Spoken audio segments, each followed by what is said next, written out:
week's presentation for the period June 8 to 13, GPL proposes an increase in electricity rates following the cuts in subsidy, road safety management to be strengthened, and budget cuts impact now being seen. The details of these features and more when the Weekly Digest returns. Welcome back. The Guyana Power and Light has been facing dire financial constraints over the past few years as a result of high technical and commercial losses. This situation was further compounded by the removal of its $5.2 billion subsidy by the parliamentary opposition. The subsidies would have met a lot of the shortfalls in the income required by GPL. Not wanting to pass on these price increases immediately to the customers. And so there have been social policy, more openly or more explicit or more implicit, of helping the utility by subsidies and by assisting it in various ways. The power company has recently proposed a 26.7% tariff increase, which has been submitted to the Public Utilities Commission. Apart from the losses, the price of fuel rose to about 60% over the last 5 years. The cost of oil constitutes about 80% of the cost of providing electricity. GPL has been foregoing increases which it ought to have received over this period of time. And I think there are calculations that run into the order of $20 billion or so of foregone income. So we should see this 26.7% increase as a big step. Yes, it is a big step. It's very demanding on people, but it should have been coming instead in maybe smaller steps each year of about 5% a year, which was allowed by the license of GPL and by which came out of considerations of sustainable income levels. The annual government subsidy has been meeting a lot of the shortfalls in the income required by the company. It has been part of the government's effort to ensure that customers are not made to bear the burden of the high cost.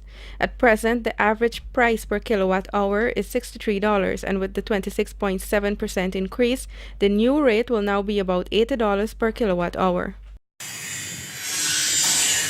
Guyana continues to expand its reach and build relations with countries across the world. The latest country which it has formalized ties with is Kosovo. Guyana and Kosovo signed a joint communique establishing diplomatic relations between the two countries. Guyana was one of the 77 countries that supported Kosovo's declaration of independence. The document was signed by Guyana's Foreign Affairs Minister Caroline Rodrigues-Burkett and Mr. Enver Hoxhaj, Minister of Foreign Affairs of the Republic of Kosovo. We are very pleased that we have gotten to this place today. A new chapter has started, and I'm confident that the relations between Kosovo and Guyana can only grow.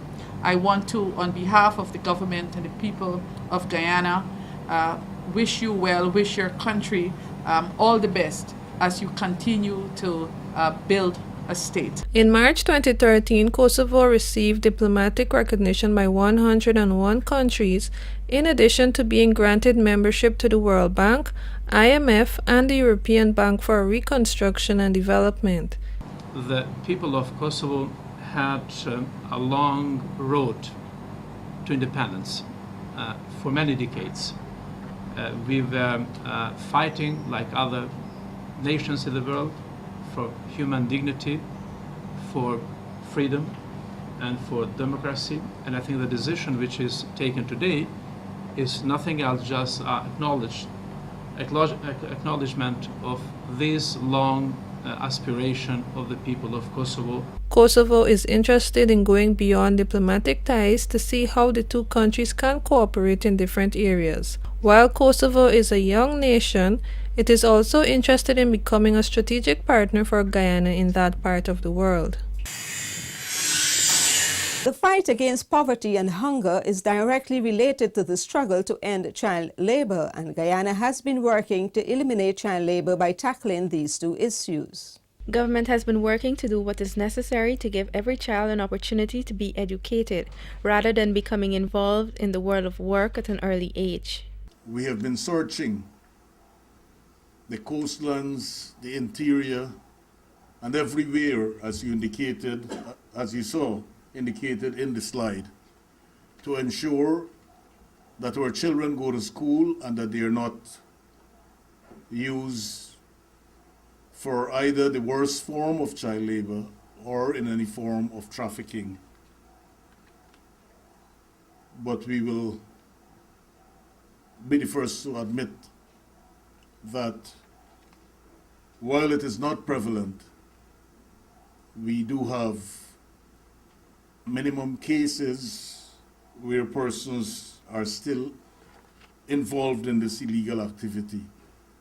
We intend to find them, we intend to prosecute them to the full extent of the law, and this message is intended for them to know that the Ministry of Labor and all the other ministries and agencies will be looking out and will be searching them out, so that very shortly we will see an end to child labor in Guyana. Dr. Gopal was at the time speaking at a forum to mark World Day Against Child Labor under the theme No to Child Labor in Domestic Work, Tackling Child Labor Through Education. Guyana is one of the 17 countries out of 189 that has not only reached the Millennium Development Goal for cutting hunger by half by 2015, but we have improved nutrition.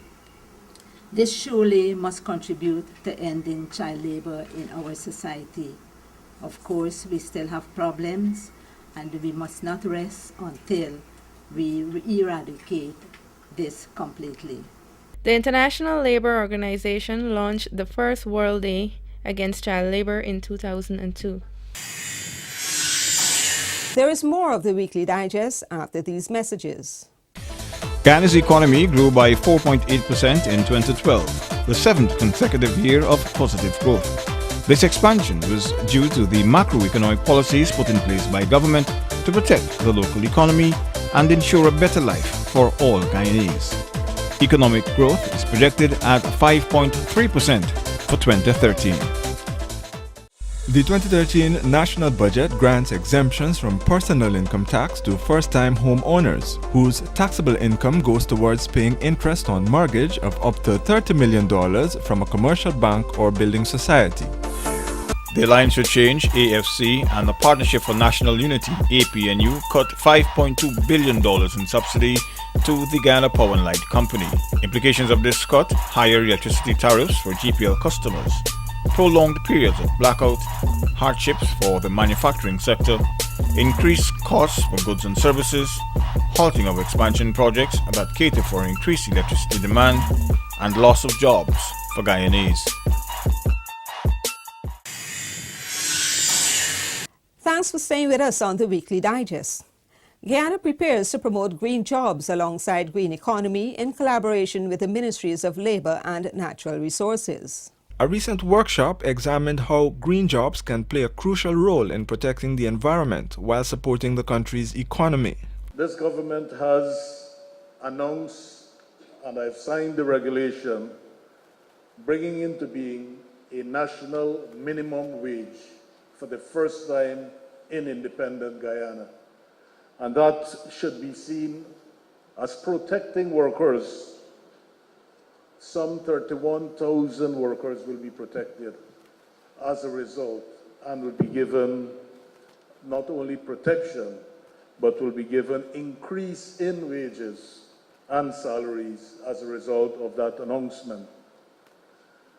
But coupled with the announcement also is, again for the first time, we have established a national working week or national working day, 8 hours per day or 40 hours in a 5-day work week.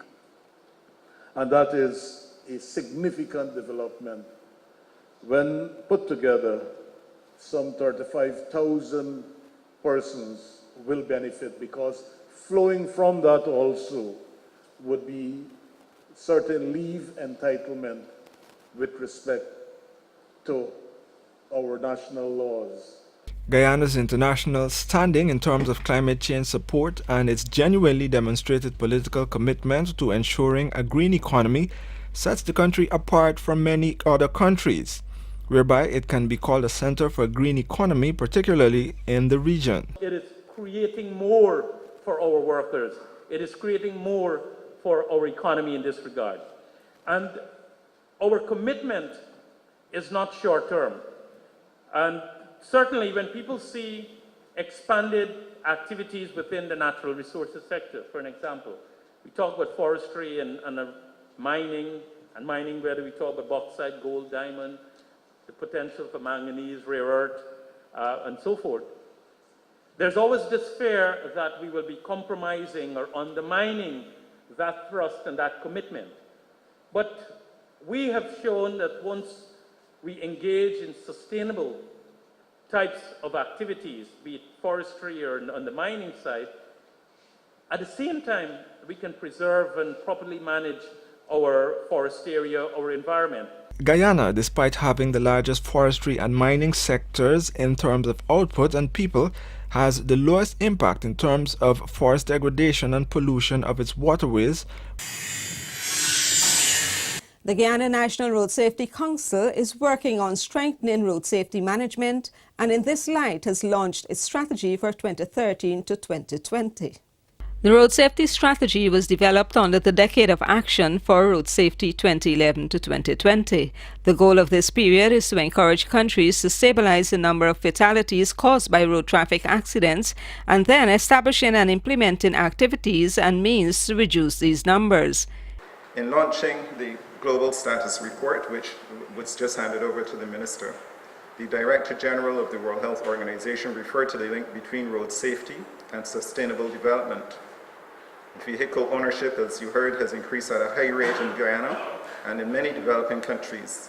And Guyana's Poverty Reduction Strategy paper identifies continuing development of road infrastructure as an essential pillar to support increased trade in goods and services within Guyana and with neighboring countries.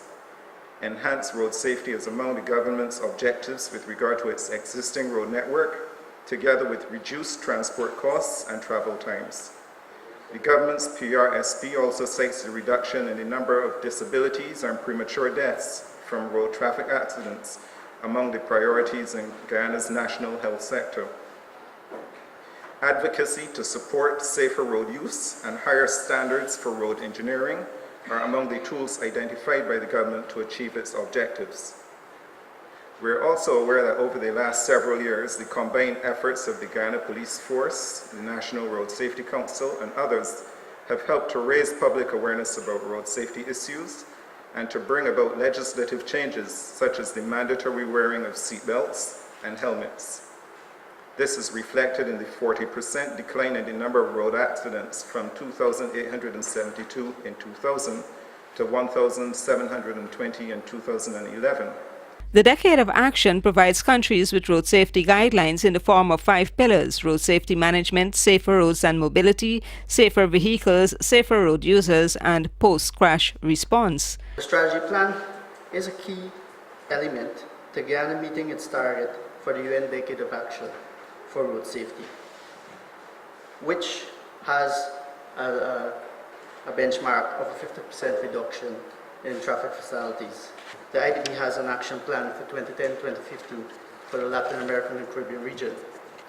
The plan's main purpose is to equip regional countries with tools they require to reduce traffic injuries and fatalities, in particular to strengthen organizations that are responsible for developing and implementing road safety measures.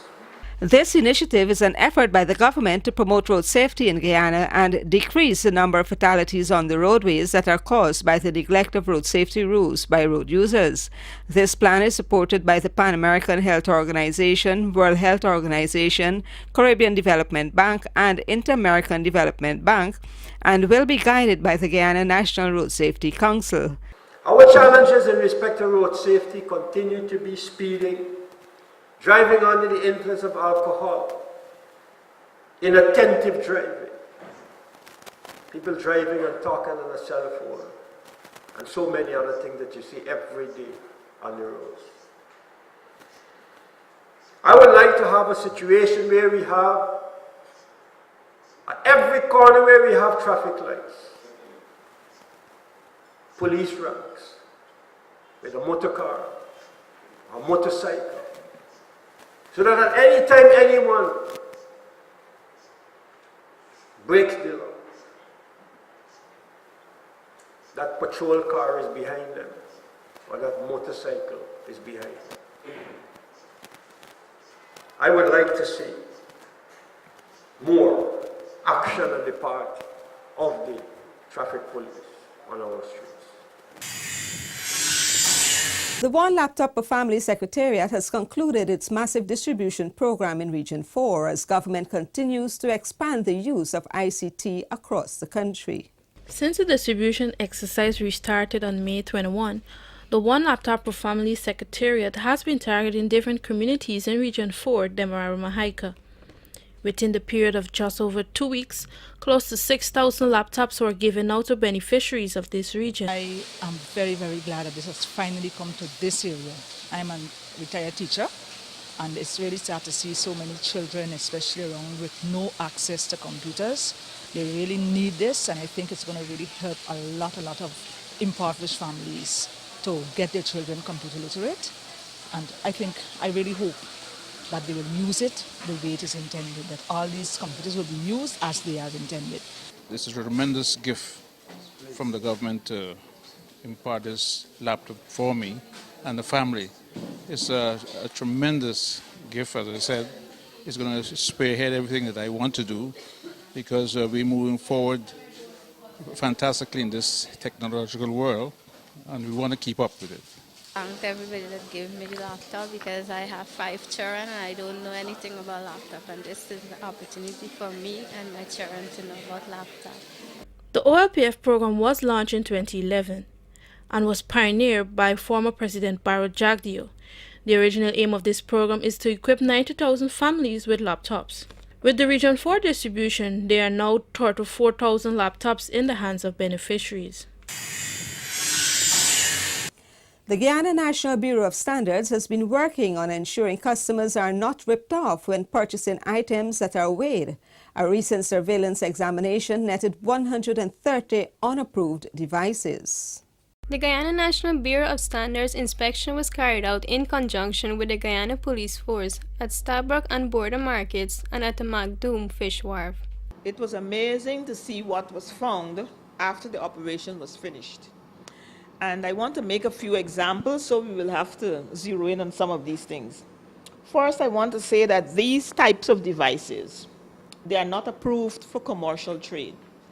They are what we call dial scales, and they are not approved for commercial trade. They are approved for domestic use. Secondly, if you take a look, you would see a closer look, you would see the condition of some of these devices. You would see that the glass for some of them is broken off. You would see that they're strapping them with all manner of things, with rope and polythene and so on. And this is another type of scale here that is not approved for commercial trade. This is what the people would weigh the plantains with and so on, and at the fish wharf and so on, you would see scales like this. And they're not approved for commerce because the spring wears very quickly, and they're worn easily, and they will rob consumers. With the Guyana National Bureau of Standards Act revised and updated, there will be steps taken to increase penalties and fines as it relates to the use of defective scales. I would just like to urge the vendors and the shopkeepers to ensure that when they're purchasing devices to be used for commercial trade, that they purchase the approved device. Ms. Innes mentioned we have the Equilarm scale which are locally made, and they are sold locally in Guyana. Of course, regardless which type of device that they're using, they must be verified. Verification is done twice yearly, during the period of January to March for the first half of the year, and July to September for the second half of the year. So if you're using these devices, you need to ensure that you clean them up, ensure you submit them for verification, and Another important point is that you ensure that you use them properly and you handle them and you care them properly, because they are mechanical devices, and if they are not used properly or they are not handled properly, they could become defective. Guyana National Bureau of Standards acquired a new 500 liquid test measure valued $6.7 million, which will be used for the verification of bulk meters at gas stations. Stay tuned. We'll be back with more of the Weekly Digest after the break. The Alliance for Change, AFC, and the Partnership for National Unity, APNU, cut $5.2 billion in subsidy to the Guyana Power and Light Company. Implications of this cut: higher electricity tariffs for GPL customers, prolonged periods of blackout, hardships for the manufacturing sector, increased costs for goods and services, halting of expansion projects that cater for increased electricity demand, and loss of jobs for Guyanese. Pensioners are to receive a 25% increase in their pension, or $12,500 monthly, with effect from May 1. Over 42,500 pensioners are to benefit from this increase. Government will also provide each pensioner with assistance of up to $20,000 per annum to pay GPL for their electricity charges. During Cabinet's statutory meeting at the Office of the President this week, His Excellency President Donald Ramotar and ministers of the government discussed several issues of national concern. The media was subsequently briefed on Cabinet's deliberations. At its Tuesday, June 11th statutory meeting, Cabinet gave its no objection to a contract valued at $39.7 million for the supply of two 750 kVA generator sets destined for the Lethem Power Company Incorporated. This is according to Cabinet Secretary Dr. Roger Luncheon, who also announced that contracts for the supply of a sterilizer, ventilators, janitorial supplies, laboratory equipment, and X-ray machines have been approved for the health sector. Firefighting gear and foam concentrate for the Guyana Fire Service, along with funds for a new well at Lethem, have also been given the go-ahead by Cabinet. Government continues to insist that recent tariff increases proposed by the Guyana Power and Light Company are as a result of the 2013 budget cuts by the political opposition. Understandingly, GPL customers are deeply concerned about the proposed increases in tariffs. And they are caught by the consequences of the parliamentary opposition intrigues on the GPL subsidy. The President, before and this administration, and this is currently, have proclaimed its intention to undo the tariff, the budget cuts, and to mitigate the impact of the cuts. The urgency is obvious. The implementation of the estimated $22 million in total compensation for the families of those killed, injured, and who lost property, whether fixed or mobile, in the Linden unrest have been okayed by Cabinet. Recommendations are based on specific terms of reference. And in this instance, we're referring to the recommendation based on the terms of reference, the term of reference addressing compensation. Head of State President Donald Ramotar has made a decision to have an international commission of inquiry conducted into the death of Dr. Walter Rodney. Dr. Walter Rodney was killed during an explosion 33 years ago on June 13. Contributions from the family, contributions from his former political allies in the PPP, in the WPA, his colleagues internationally, that a collaboration in putting together suitable TORs for an international commission of inquiry ought to provide us with a result in a short possible time frame. Now we'll have Pro-Chancellor of the University of Guyana, Dr. Primas, here with perspectives. Today I want to talk about the possibilities of having a do-nothing parliament and economic stagnation. Guyana today can claim many firsts. Guyana has a minority government which is without precedence in this country. Guyana has a unicameral parliamentary system that is with one chamber. For the first time, 2 terms, minority government and the combined opposition majority in parliament occupy permanent spaces in the political lexicon of Guyana. These are 2 new terms in Guyanese political vocabulary, possibly not that new because they appeared on the political scene since November, December 2011. But in Guyana, the ordinary people, barring politicians, for the first time are experiencing this newness and may still be in awe of this novelty. Perhaps I should say some politicians, as there may very well be other politicians who still wallow in and may have become gullible to the new situation in Parliament. Also, it is another first, though not surprising, that the combined opposition would constantly outvote the minority government's significant programs in Parliament, gradually diluting the government's policies, programs and projects. This parliamentary outcome may spell developmental stagnation for all Guyana in the weeks and months ahead, if that is already not the case. However, slowing down the pace toward economic stagnation may require some scientific liberation from the parliamentary gridlock that constantly plagues this country's growth. Guyana's parliamentary functionaries now urgently need some enlightenment to stop this persistent gridlock if they are to construct a better Guyana. Keep in mind that there is a perception out there that irrationality, over-politicization, and a limited stock of knowledge consume this parliament's functioning. But what can be done to remove the parliamentary gridlock and so reduce its harmful effects on government's programs?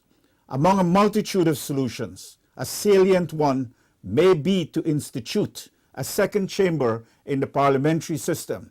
That is, establish a bicameral legislature to temper the harmful power outcomes of the combined opposition or any other opposition for that matter.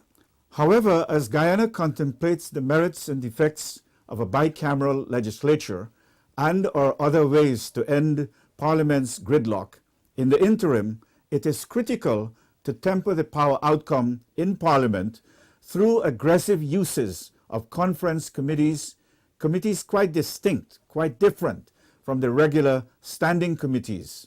Living with this gridlock will inevitably give Guyana a do-nothing parliament and will result in economic stagnation. Thank you. And with those speeches, we have come to the end of this edition of Weekly Digest. But before we go, here's a recap of the highlights. GPL proposes increase in electricity rates following the cuts in subsidy. Road safety management to be strengthened, and budget cuts impact now being seen. Please note that Weekly Digest and other government information agency programs can be found on our website www.gina.gov.gy, or you can send us your comments and suggestions at gina@gina.gov.gy. Join us again next week as we highlight more of government's programs and policies which are enhancing the lives of Guyanese. I'm Ursula Ramdayal. Do have a safe week ahead. Goodbye.